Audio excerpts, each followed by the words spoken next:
آمين آمين استجب دعانا ولا تخيب سيدي رجانا آمين آمين استجب دعانا ولا تخيب سيدي. أعوذ بالله من الشيطان الرجيم.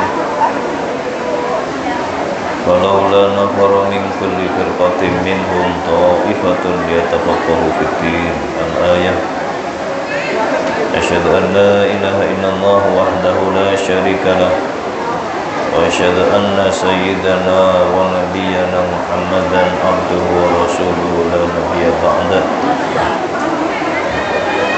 اللهم صل وسلم وبارك على سيد الأنبياء والمرسلين القائل فيما أوتي من جوامع الكلم من يرد الله به خيرا يفقهه في الدين. متفق عليه. وعلى آله وأصحابه والتابعين وتابع التابعين ومن تبعهم بإحسان إلى يوم الدين. وبعد رب اشرح لي صدري ويسر لي أمري واحلل عقدة من لساني يفقهوا قولي. رب زدنا علما وارزقنا فهما. رب يسر ولا تعسر. رب تمم علينا بالخير. اللهم ألهمنا علما نفقه به أوامرك ونواهيك وأكرمنا منك بنور الفهم وأخرجنا من ظلمات الوهم وارزقنا فهم نبينا وحفظ المرسلين وإلهام الملائكة المقربين برحمتك يا أرحم الراحمين. آمين يا رب العالمين. Hadirin wabarakatuh. Pengajian rutin Ahad malam Senin yang dirahmati Allah.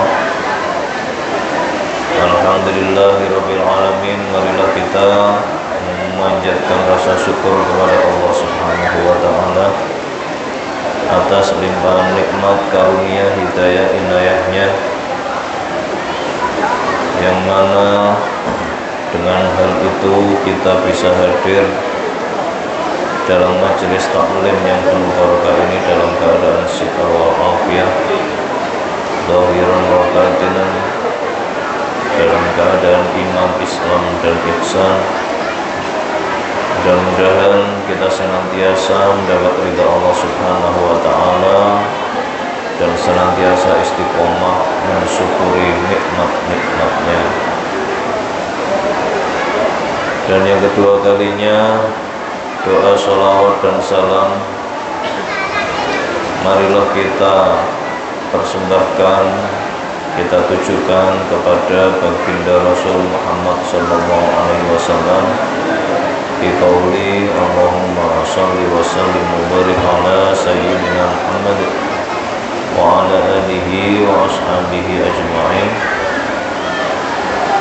Sebagai rasa terima kasih kita kepada beliau atas jasa-jasa beliau yang telah menunjukkan kita dari kegelapan menuju terang benderangnya dinul Islam,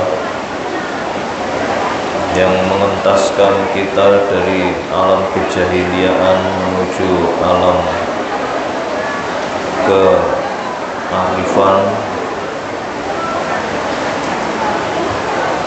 yang memberikan kita tuntunan dan pegangan hidup yang tiada keraguan di dalamnya, yakni Al-Quran dan As-Sunnah,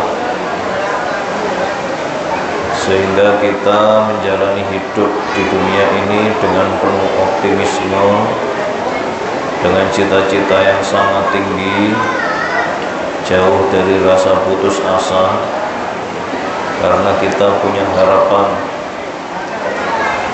yakni akan diridhoi oleh Allah Subhanahu wa taala sebagai hamba-Nya yang taat. Dan kita punya harapan pula untuk mendapat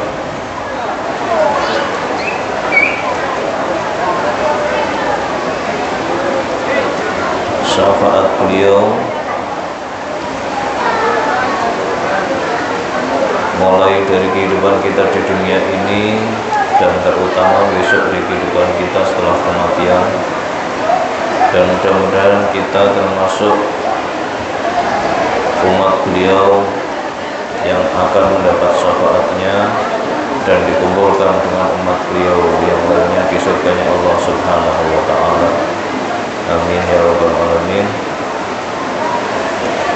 Hadirin rahimakumullah, dan seterusnya kita menyempurnakan terima kasih kita, syukur kita kepada Allah Subhanahu wa ta'ala dengan berterima kasih kepada para pendahulu kita yang telah mewariskan semangat perjuangan jihad fisabilillah, semangat fit tarbiyah al-islamiyah, semangat dalam berharakah al-islamiyah, dan terkhusus kepada beliau Kanjeng Raden Ahmad Rahmatullah yang telah nyata memberi kita peninggalan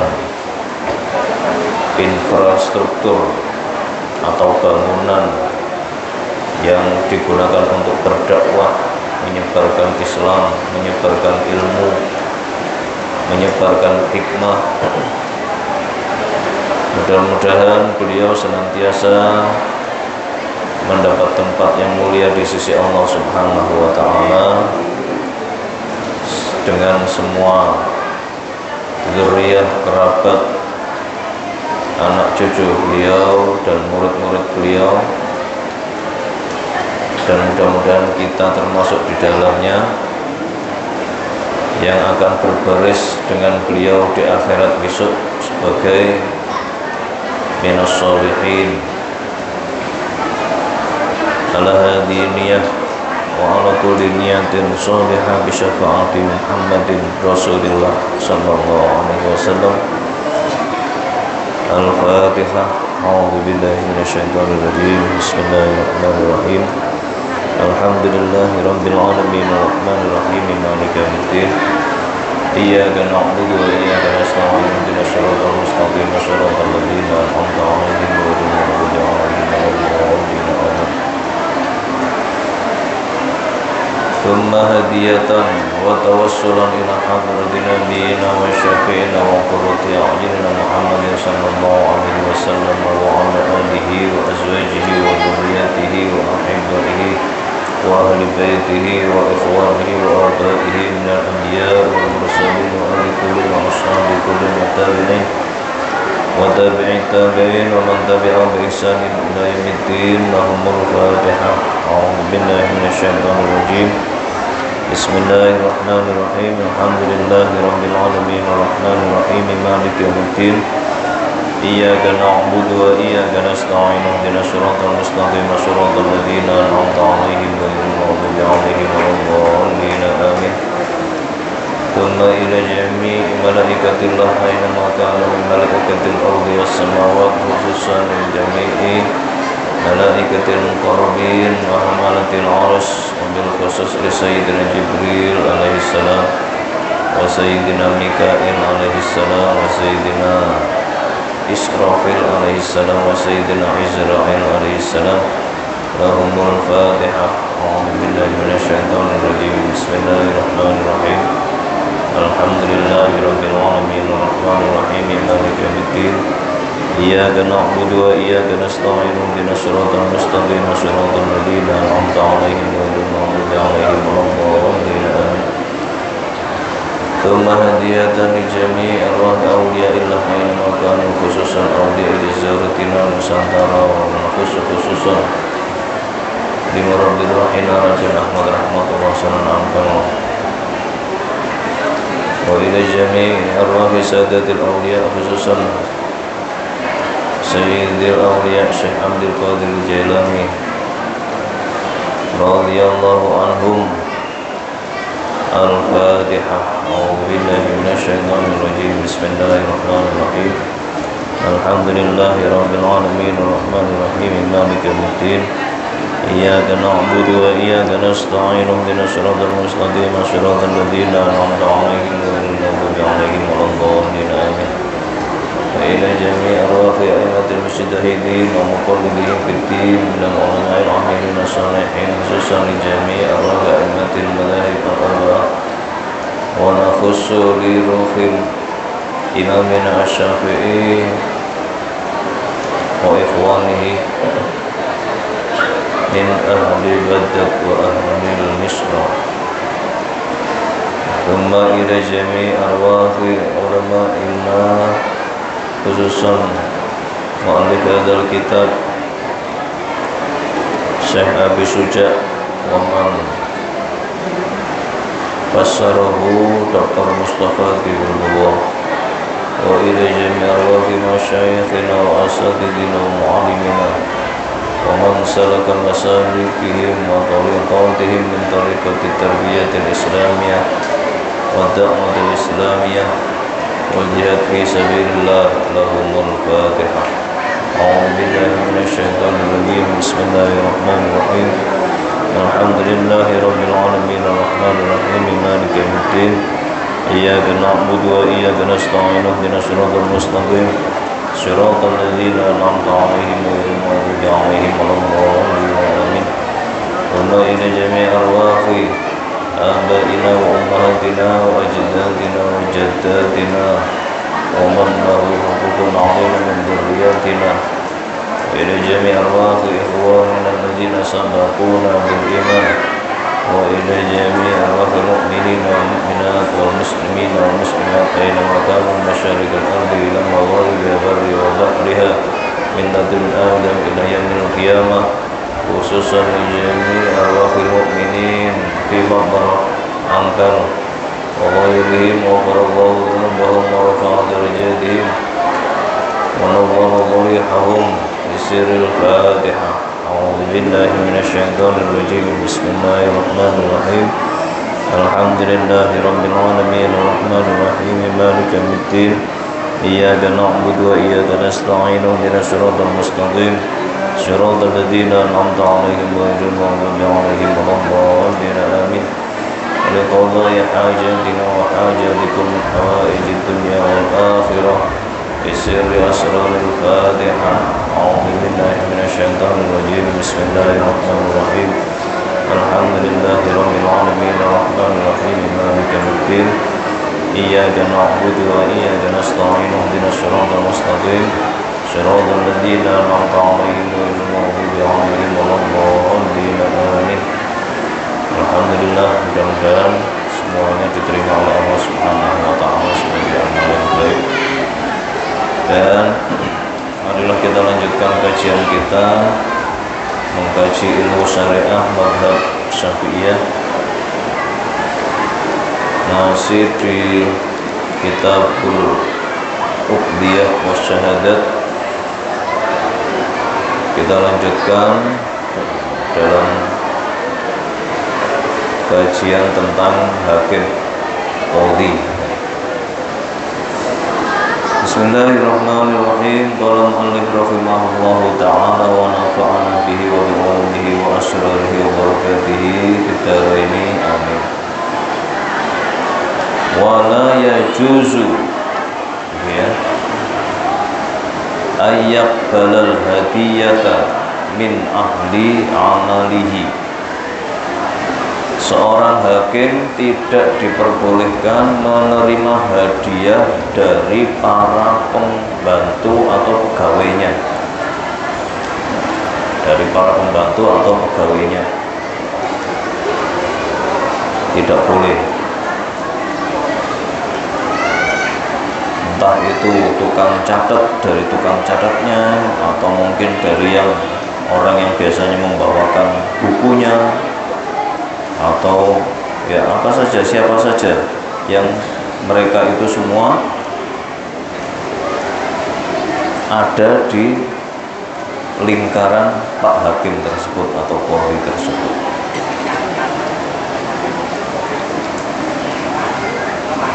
Apalagi kalau hadiah itu datang dari orang yang sedang bertikai. itu jelas hadiahnya bermaksud ya, ada misi dari hadiah tersebut, dan itu yang banyak terjadi. Biasanya mereka yang berkasus kalau di negara kita ya, seperti yang ada muat di berita-berita itu, para pengacaranya biasanya itu mereka saling melobi hakim, dan ini yang membuat hukum sulit untuk adil, sehingga produk hukumnya, keputusan-keputusan hukumnya selalu memihak. Nah, ini ancamannya berat bagi hakim yang bertindak seperti itu. Sehingga dalam aturan syariat, umpama hadiah itu datang dari orang sekelilingnya saja, itu pun tidak boleh, apalagi dari mereka yang sedang menjalani persidangan. Nggak boleh, mutlak nggak boleh.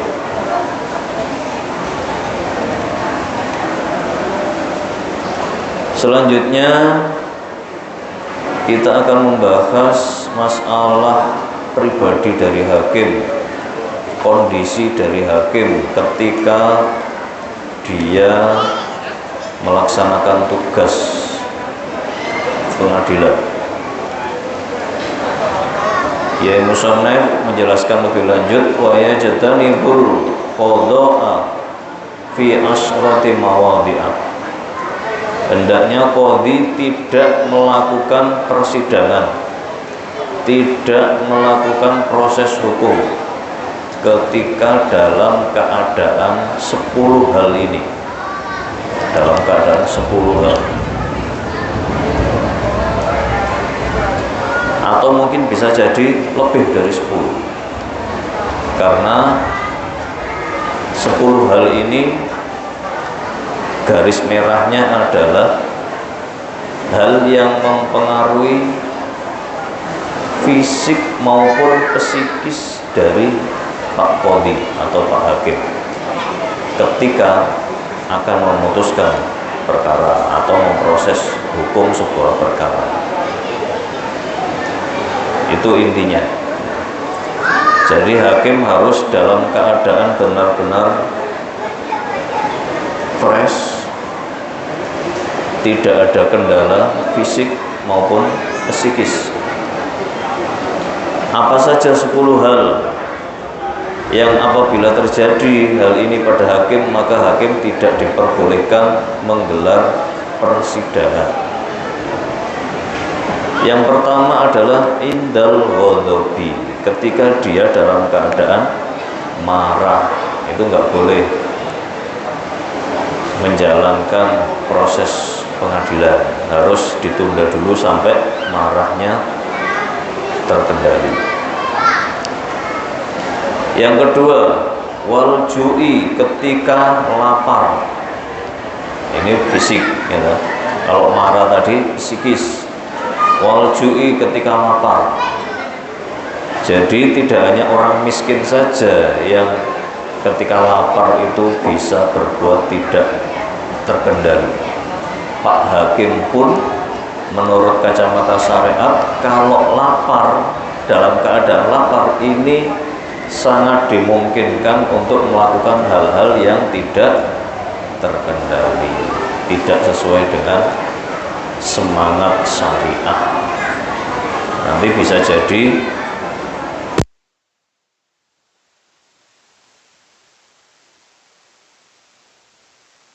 mencium bau masakan, akhirnya apa semangatnya? Ingin segera menyelesaikan kasus supaya segera dia bisa makan, itu ya. Sehingga keputusan yang diambil itu tidak dikhawatirkan tidak sesuai dengan syariat. Terus yang ketiga wal atosi, ketika dia haus, merasa haus kok menjalankan persidangan, hendaknya Pak Hakim atau Qadhi ini ambil air minum dulu. Ambil air minum dulu. Kalaupun di meja di situ ada disiapkan air minum, ya berarti mudah mengatasi rasa haus ini. Terus yang keempat, wasiddatis syahwati, ketika syahwatnya lagi naik, libidonya naik. Ya, libidonya naik. Kenapa kok naik? Ya Pak Hakim atau Qadhi sendiri yang bersangkutan yang tahu kenapa. Ya. Apa karena sudah lama tidak dikosongkan pelurunya, kalau sekarang istilahnya ya, orang laki-laki itu kalau pelurunya penuh, nah itu syahwatnya kuat. Kalau syahwatnya kuat, sangat rentan melakukan sesuatu yang tidak nalar, ya. Makanya orang laki-laki untuk memenuhi kebutuhan syahwat itu adalah sesuatu yang penting, sesuatu yang penting. Syahwat ini adalah sifat alamiah manusia, dan Allah sudah memberi jalan keluar. Apa? Menikah, ya. Menikah. Kalau ternyata syahwatnya sangat kuat dan dia mampu untuk mengambil istri lagi, ya silakan mengambil istri lagi. Jangan jajan di luar. Ngambil istri tidak harus izin sama istri yang pertama, asalkan adil. Asalkan adil, dan disarankan beda rumah, tidak satu atap. Kalau satu atap itu menurut fikihnya makruh, karena rentan konflik dalam satu atap tadi. Bagi yang syahwatnya biasa-biasa saja, ya nggak usah pola-pola, ya. Meskipun uangnya banyak, nggak usah berpikir ke sana. Syahwatnya biasa-biasa saja. Kalau memang tidak mungkin atau khawatir untuk bersikap tidak adil, ya satu saja, satu dimaksimalkan.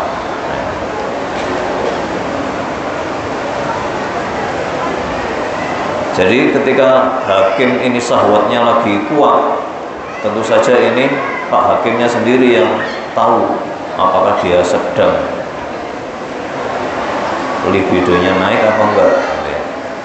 Kalau memang sedang kuat, maka tidak boleh melakukan persidangan, harus diselesaikan dulu itu syahwatnya. Yang bukan hakim saja juga seperti itu, ya. Kalau syahwatnya tidak tersalur berhari-hari, nah ini bahaya, karena mudah sekali terjebak nantinya, ya. Apalagi kalau ketemu orang yang memang sengaja cari mangsa menjebak orang yang sedang tinggi syahwatnya dan belum terselesaikan. Makanya sebaiknya hal itu diselesaikan. Jangan sampai keluar dari rumah dalam keadaan syahwatnya belum terselesaikan. Itu bahaya, mudah sekali digoda iblis. Terus wal huzni, ketika dalam keadaan sedih. Qadhi yang sedih entah apapun itu alasannya, ya, dia sendiri yang tahu apakah saya ini sedang bersedih apa tidak. Nah itu juga harus dinetralkan dulu kesedihannya. Jangan menggelar persidangan dalam keadaan sedih. Tidak hanya sedih, wal farahi, dan ketika lagi senang. Yang keduanya itu al-mufriti, yang berlebihan.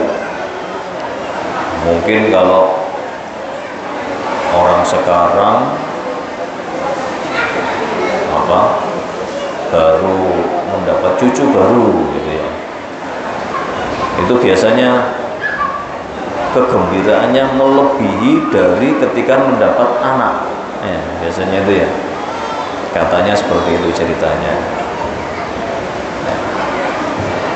Jadi orang laki-laki yang sudah punya menantu terus kedapatan melahirkan cucu, nah biasanya ini rasa senangnya, sukanya itu berlebihan, biasanya seperti itu. Atau yang lain lah apa yang itu membuat emosionalnya naik, entah itu rasa sedih ataupun rasa gembira, yang semua itu bisa mempengaruhi kearifan dari qalbi. Karena orang yang sedang emosinya tinggi itu rasionalnya bisa kalah ya. Sehingga oleh syariat diatur untuk supaya tidak mengurusi perkara dulu kalau keadaannya seperti itu. Selanjutnya wa indal maradi, ketika Pak Qodhinya sedang sakit secara fisik, sedang sakit, entah itu panas, entah itu sakit gigi, apalagi sakit gigi bisa marah-marah ya. Apalagi sakit hati ya, tambah marahnya nggak habis-habis. Sakit apapun kalau itu mengganggu dari kenyamanan qodhi, seorang hakim, maka dia tidak boleh menangani perkara di persidangan. Selanjutnya wa mudafa'atil akhbataini, ketika lagi ngempet itu kan manusiawi ya, entah itu ngempet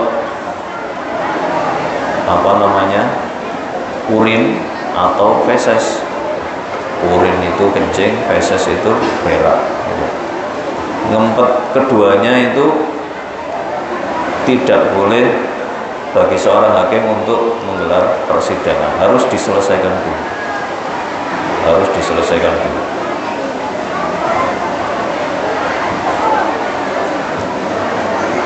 Selanjutnya wa indan nu'asi, ketika dalam keadaan ngantuk ya, entah apa penyebabnya, terus ketika mau melakukan persidangan kok beralasan kok saya ngantuk gini ya, maka dia tidak boleh menjalankan persidangannya, harus ditunda sampai ngantuknya hilang dulu, tidur dulu, baru nanti kalau sudah fresh, hilang rasa ngantuknya, diperbolehkan untuk menggelar persidangan. Selanjutnya wasiddatil harri, ketika cuaca sangat panas. Kalau sekarang sih ya itu bisa diselesaikan ya, entah dengan kipas angin ataupun dengan AC ya. Kalau sekarang mungkin ini mudah diselesaikan. Wal barodi, dan ketika dalam keadaan cuaca yang sangat dingin, itu pun juga sudah bisa diselesaikan untuk saat ini, karena ruangannya bisa dipasang penghangat ruangan dan lain sebagainya. Yang itu semua keadaan itu bisa mempengaruhi kenyamanan qodhi, baik secara fisik maupun secara psikologis. Bisa dicontohkan atau dikiaskan, disamakan dengan hal-hal yang lain gitu ya. Bisa disamakan dengan hal-hal yang lain. Jadi itulah hal yang harus diperhatikan dari seorang hakim atau qadhi secara pribadi sebelum dia melaksanakan proses pengadilan. Dan selanjutnya dalam proses pengadilan itu juga ada aturan-aturan yang harus dipenuhi oleh qadhi ketika menyidang pihak-pihak yang bersengketa. Jadi nggak boleh sembarangan sakarepe dhewe, nggak boleh, ada aturannya. Di sini Kiai Musannaf menjelaskan lagi tentang hal itu. Wala yas'alul mudda'a alaihi illa ba'da kamalid dakwah. Qadhi tidak boleh menanyai orang yang dituduh atau dalam hal ini terdakwa, terdakwa sebelum penuduh atau penuntut itu membacakan tuntutannya sampai selesai. Jadi nggak boleh ketika dibacakan tuntutan, di tengah-tengah tuntutan terus hakimnya menanyai terdakwanya atau yang dituntut, ya nggak boleh. Jadi tuntutan itu harus sampai selesai dulu, baru setelah itu hakim boleh bertanya kepada terdakwa.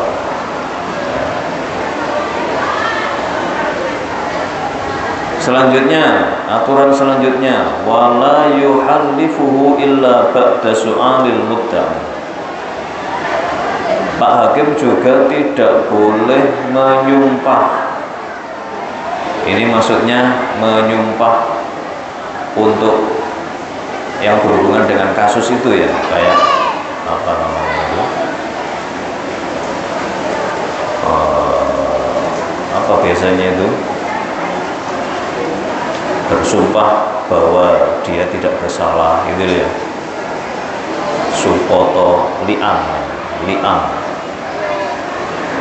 bersumpah dilaknat, itu juga nggak boleh, kecuali penuduhnya itu meminta supaya tertuduh disumpah.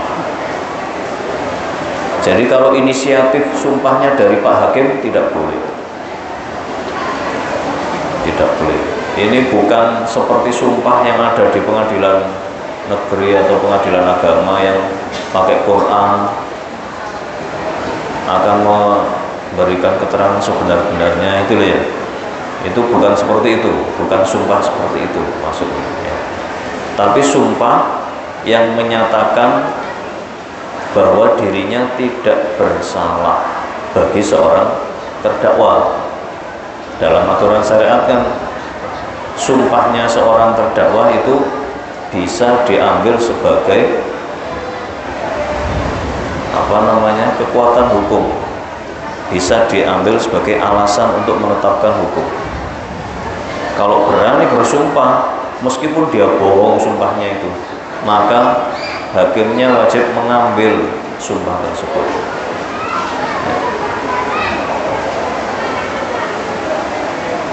Lah terus kalau dia berbohong, itu urusan dia dengan Allah. Urusan manusianya sudah lepas. Entah itu dia bersumpah palsu atau bersumpah dengan sebenarnya.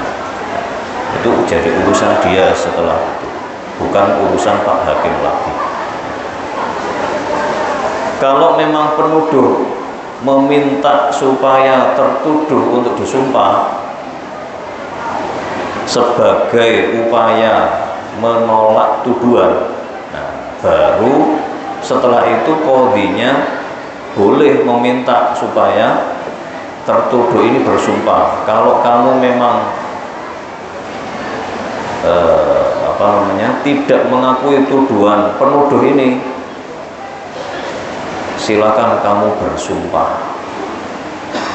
biasanya namanya sumpah li'an, sumpah kalau dia itu bersedia dilaknat oleh Allah kalau dia melakukan sesuai yang dituduhkan. Tapi kalau tidak,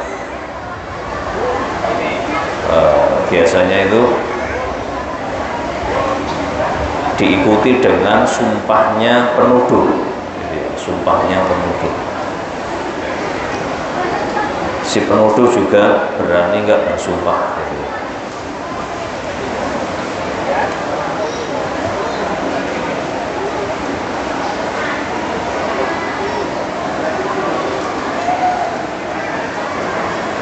Dan selanjutnya wala yulakinu khosman hujjatan wala yufahimuhu kalaman. Pak Qadhi tidak boleh mengajari pihak yang bertikai untuk mengambil dalil atau beralasan sebagai penguat tuduhannya. Kamu ngomong begini, kamu ngomong begini untuk menguatkan tuduhan kamu. Hakimnya ngajari si penuduh, itu tidak boleh, tidak boleh. Atau hakimnya ini punya inisiatif untuk menjelaskan ucapan-ucapan dari penuduh. Jadi setelah penuduh menyampaikan tuduhannya, lah kok terus hakimnya menjelaskan akan tuduhan tersebut, ini seperti ini, seperti ini, sesuai dengan dalil ini dan lain sebagainya. Artinya hakim ini terlihat berpihak kepada penuduh. Ini juga tidak boleh. Jadi apapun yang dikatakan oleh penuduh ya diterima seperti itu adanya, ya. Apapun hujah dari penuduh ya diterima seperti itu adanya. Nanti hakimnya yang akan mempertimbangkan, ya. Apakah tuduhan ini masuk akal apa enggak, sesuai dengan syariat apa enggak, ada buktinya apa enggak, ada saksinya apa enggak, dan lain sebagainya. Semua itu akan dijadikan bahan oleh hakim untuk nantinya pada akhirnya hakim memutuskan perkara tersebut dengan keputusan yang adil menurut hakim sesuai dengan pertimbangannya. Dan yang terakhir, bukan yang terakhir, dan selanjutnya aturan yang tidak boleh dilakukan oleh seorang qadhi atau hakim adalah wala yata'annatu bisyuhada. Hakim tidak boleh mempersulit para saksi, entah itu dengan mengajukan pertanyaan-pertanyaan yang sekiranya saksi itu kesulitan karena tidak berhubungan dengan kasus yang sedang ditangani, ya. Tidak berhubungan dengan kasus atau proses pengadilan yang sedang digelar. Entah itu pertanyaan apa saja, apa sampai sudah sarapan waktu itu, apakah sampean enggak sedang dimarahi istri sampean. Jadi hal-hal yang tidak ada hubungannya dengan kasus tersebut ditanyakan kepada para saksi yang tujuannya untuk mempersulit saksi. Ini juga tidak boleh.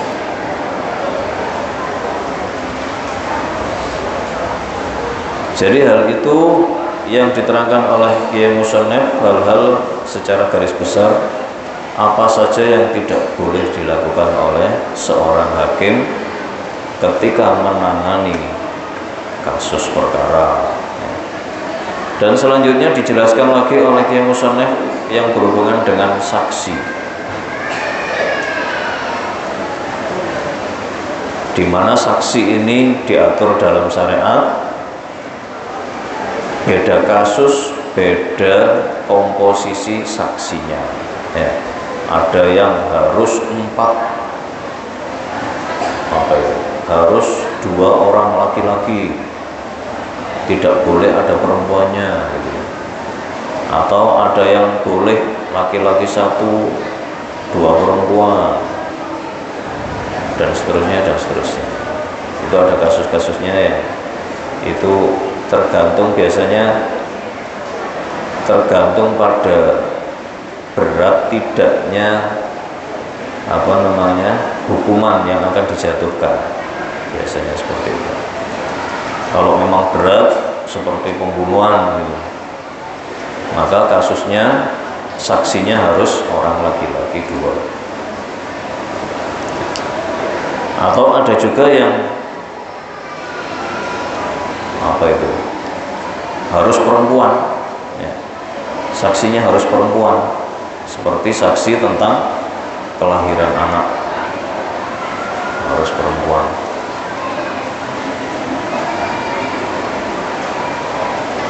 Ya musannif dawu wala yaqbalu syahadata illa mimman thabatat adalatuhu. Seorang qadhi tidak boleh menerima kesaksian dari seorang saksi kecuali saksi tersebut sudah nyata di depan hakim sifat adilnya ya. Jadi hakim ini punya keputusan untuk memutuskan orang ini termasuk orang adil apa enggak gitu ya. Dengan cara apa? Entah itu tahu sendiri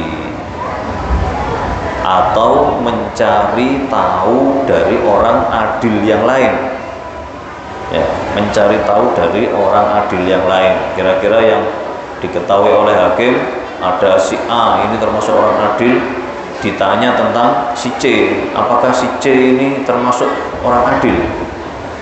Maksudnya adil di sini adalah orang yang wirai, yang bisa menjaga dirinya dari perbuatan-perbuatan yang tidak bermanfaat, apalagi sampai haram ya. Apalagi sampai haram. Ini ukuran adilnya. Sehingga orang yang suka nongkrong di warung kopi itu tidak masuk dalam kategori adil, apalagi yang ketahuan judi online ya. Itu jelas melakukan maksiat, berarti bukan kategori orang adil yang bisa menjadi saksi. Jadi orang adil ini memang harus benar-benar dipastikan oleh Pak Hakim predikatnya sebagai orang adil, entah itu dengan pengetahuannya sendiri atau mengambil keterangan dari orang-orang adil yang lain.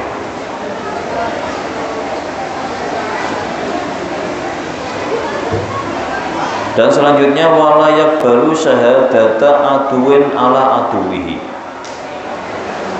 Pak Hakim tidak boleh menerima kesaksian dari orang yang memusuhi orang yang diberi kesaksian. Apa maksudnya ini? Umpama saja si A ini sedang dalam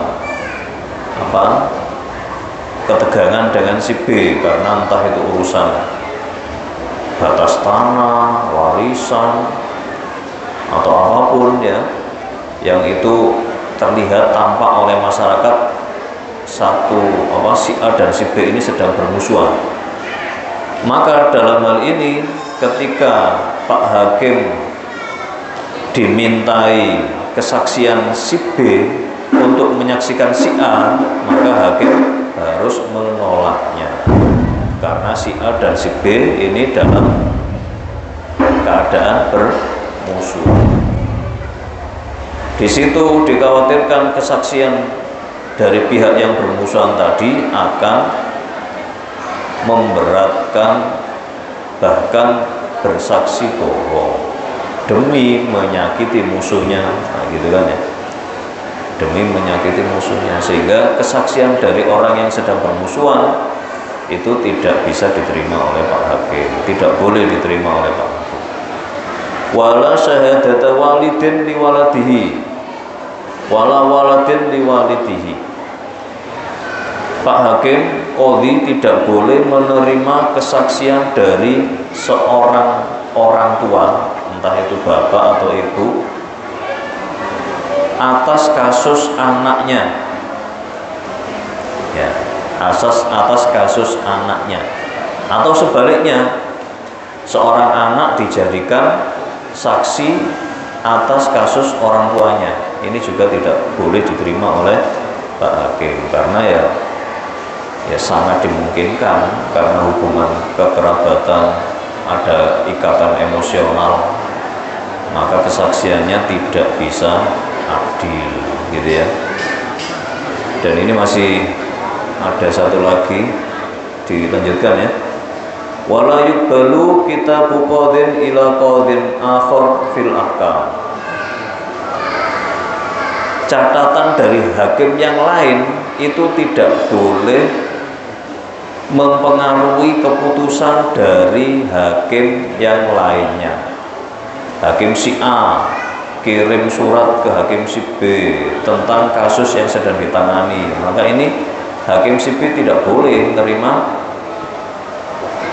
catatan dari hakim si A tadi. Illa ba'da syahadati syahidaini bima fihi, kecuali kalau memang tulisan dari hakim si A tadi itu berdasarkan dua orang saksi dalam kasus yang sama, atau dalam bahasa sudah ingkrah, gitu ya, sudah tetap hukumnya, gitu ya. Di sini sudah tetap hukumnya berdasarkan proses yang sudah sesuai, atau hakim sama itu punya saksi yang berhubungan dengan hakim yang sedang menangani kasus, yang berhubungan dengan kasus yang sedang ditangani oleh hakim si B, ya. Dan saksinya dua orang yang adil, maka catatan ini boleh diterima. Tapi kalau hanya catatan tolong dimenangkan si A, tolong bantu si B dalam kasus itu, atau menyampaikan pertimbangan pribadinya menurut saya, nah itu maka tidak boleh diterima catatan dari hakim yang lain. Itulah aturan-aturan yang diatur oleh syariat yang disampaikan oleh Syekh Abi Suja berkenaan dengan seorang hakim dan proses hukumnya. Mudah-mudahan bermanfaat. Wallahu a'lam bishawab. Al-Fatihah.